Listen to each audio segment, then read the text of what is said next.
What's up, guys? Today we are at Sancrest Trailers and Transport in Billings, Missouri.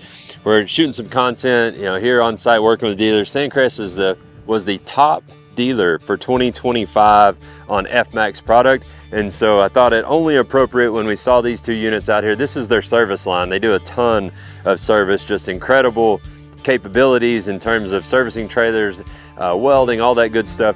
But what we have that's cool is like retro. So this trailer was built in the late 90s and it came in, it was actually sold just down the road in Diamond, Missouri all those years ago.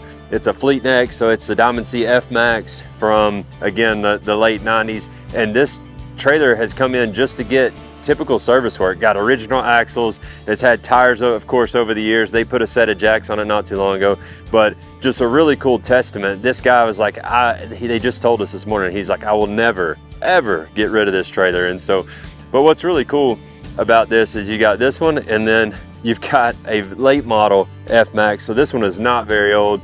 It's got, the most up to date. It's got the Kurt coupler. But what's really cool about it is this was top of the line innovation in the late 90s. And then now you've got current, and just how far things have come, over time, which is really cool to see.